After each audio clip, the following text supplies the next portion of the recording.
Olá pessoal, esse vídeo aqui é uma resposta, né? O inscrito pergunta, né?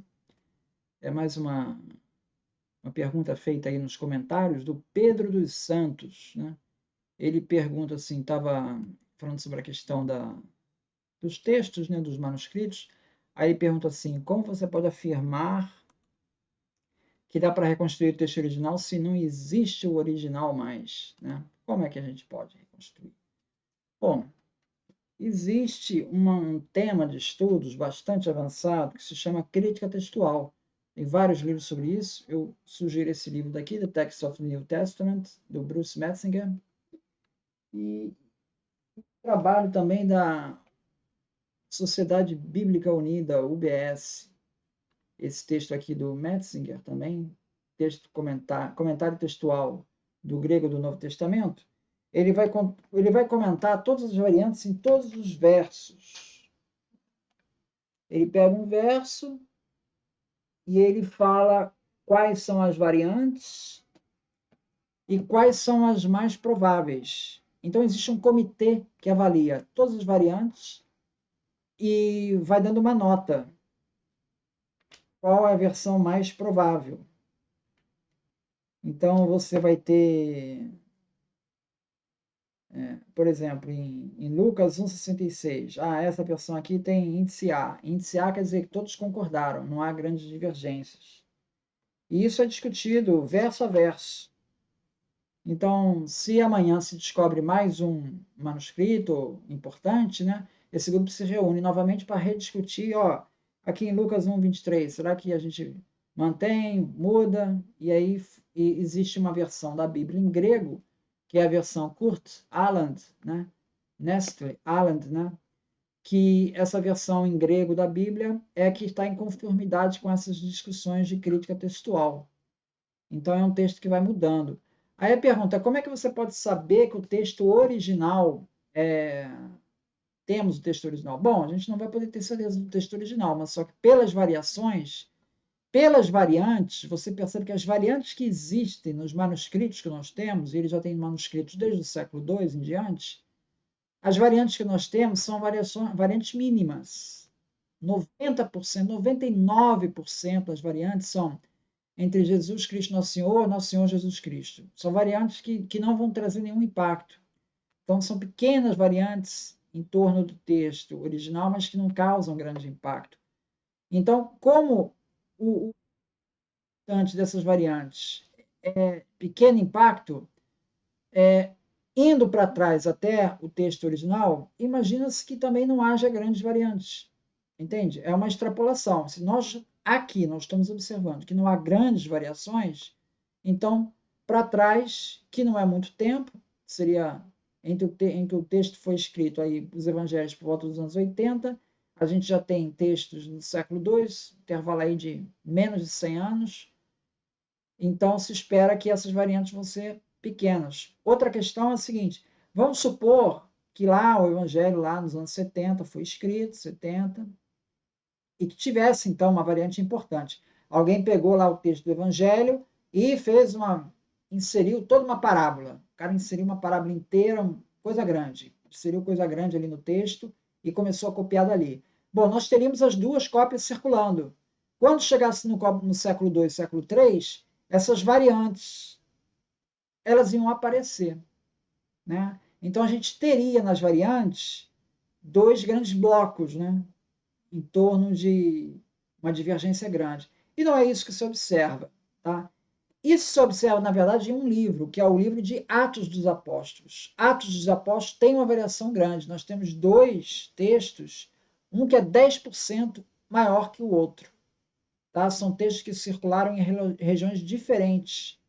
Regiões diferentes. E quando você junta os dois, tem grandes variações. Então, isso acontece no livro do Atos dos Apóstolos, que tem esse acréscimo de 10%.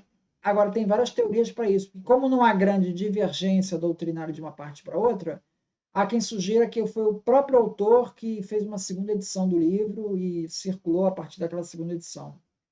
Enfim, não há mais como saber. Mas o fato é que, se houvesse essa mudança tão brusca como você está apontando, Paulo, Pedro, né? Pedro dos Santos. Se houvesse, isso se refletiria de alguma maneira nas variantes que nós temos. E não é isso que acontece. Tá? Outra coisa que eu queria falar é o seguinte: como é que era feita a escritura na época? Né? A escritura na época era feita da seguinte maneira: como é que se faziam as cópias? Você entrava numa sala, tinha 10 pessoas, 20 pessoas, uma pessoa ficava ditando e as outras copiando. Então, veja, você vai ter variantes nesse esquema? Possivelmente sim, porque a pessoa vai copiando, ela vai se enganar um desses cópias, né? Então, vai ter variantes por conta desses erros, né? Palavras que são parecidas, que a pessoa ouviu parecido, escreveu outra coisa. Então, isso, se você fizer um teste, por exemplo, experimenta fazer uma redação numa sala de 30 alunos. Você fala o texto e essas pessoas, 30 pessoas, vão escrever o texto. Se você pegar os textos dessas 30 pessoas, você consegue recuperar o que seria o texto original? Se você pegar o texto das 30 pessoas, provavelmente vai ter pequenas variações, mas você vai perceber erros ortográficos, você vai perceber que uma entendeu uma palavra ou outra, comparando com as outras. Então, a análise das variantes, ela permite que você pegue determinados tipos de erro. Ó, outro erro que o Metzinger aqui vai falar, por exemplo, existem 4 letras, tá, no grego, que é o sigma, que ele é construído como uma meia-lua, tá? Uma meia-lua, é quase que um C, quase que um C, olhando é um C, é o sigma. O epsilon, o teta e o omicron, que é o O, tá? Essas letras, elas são muito parecidas, o C com o epsilon, com o teta e com o omicron.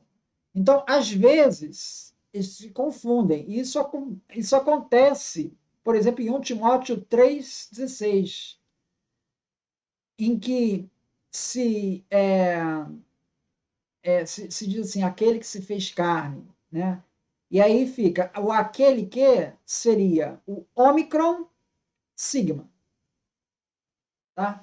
Em outras variantes está escrito, e Deus se fez carne.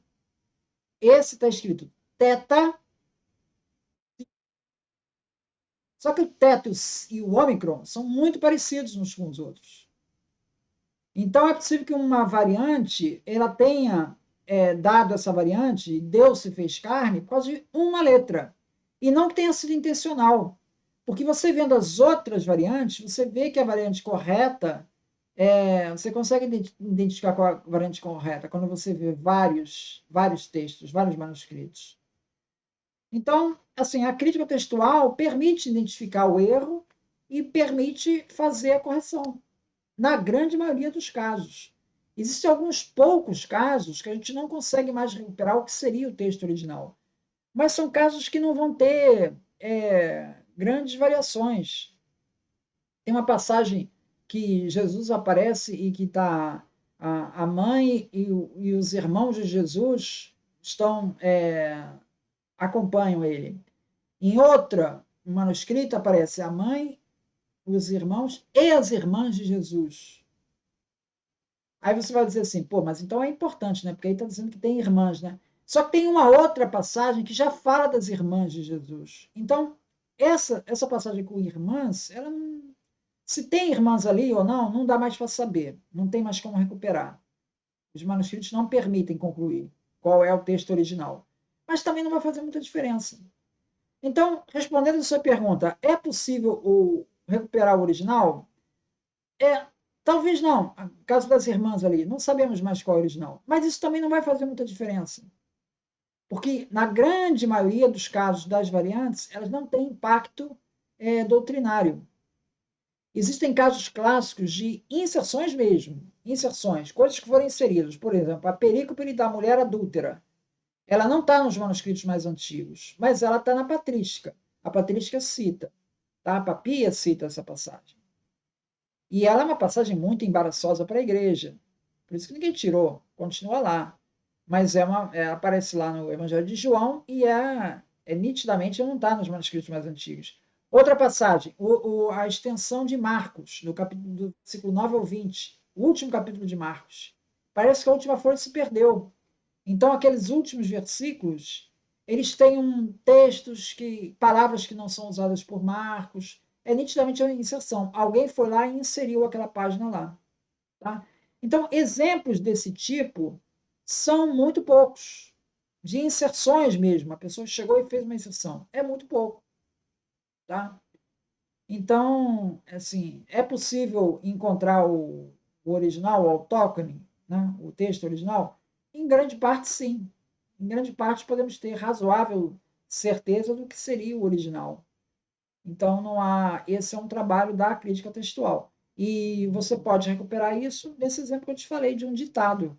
Faz um ditado numa sala de aula, dá para 30 pessoas, pede para essas pessoas copiarem esse texto, recupera tudo, tu vai ver que tem variantes. Mas você olhando as variantes, você é capaz de descobrir qual é o texto original.